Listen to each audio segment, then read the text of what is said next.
Então, olha só, primeira igreja batista, denominação batista em Portugal, deixa eu ler aqui, foi em 1835, com um missionário batista americano chamado Isaac McCoy.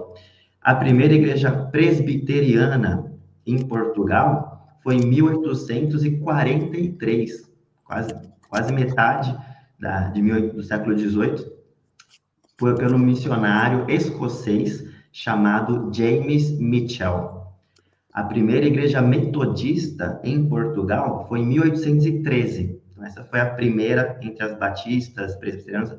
A metodista chegou antes, 1813, por William Shaw, em Lisboa.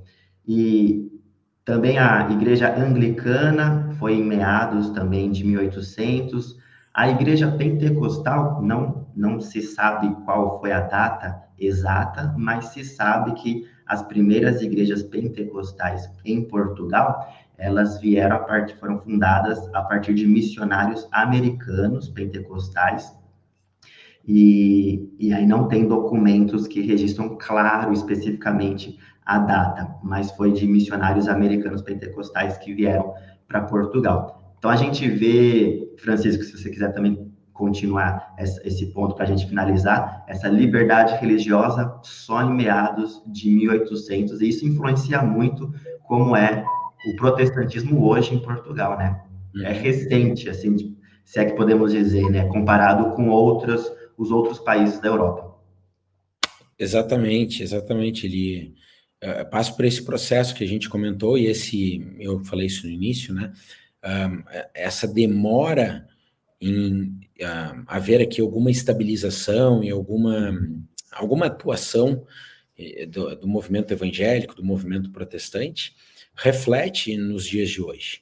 Até porque nós temos que nos lembrar que o movimento missionário, ele é muito geracional. Nós não pensamos muito sobre isso, achamos apenas que é algo que decorre do nosso trabalho, o resultado é imediato.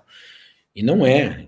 Eu outra vez comentei sobre isso, uma live nossa aqui, Glauber, explicando, inclusive, o movimento protestante no Brasil, como ele demandou a presença de missionários estrangeiros no território brasileiro, depois o nascimento de filhos desses missionários, essas crianças sendo educadas na fé cristã, na fé dos seus pais, depois essas crianças atuando como missionários, com outras crianças, interagindo na escola, na sua formação, no seu crescimento, expressando a sua fé, influenciando também outras crianças que foram abraçando a fé e depois até expressando para os seus pais. Então é um processo longo, é um processo demorado, e não é diferente aqui em Portugal. E talvez na Península Ibérica, não só em Portugal, nós ainda tenhamos que lidar com esse atraso, né? Não é bem atraso, mas com esse intervalo de tempo em relação ao movimento protestante em outras partes ou outros países, e o aparecimento das primeiras igrejas, obviamente, no território português, e igualmente também, né, tem um movimento muito similar no território espanhol. Isso reflete nos dias de hoje, então nós temos que ter essa consciência.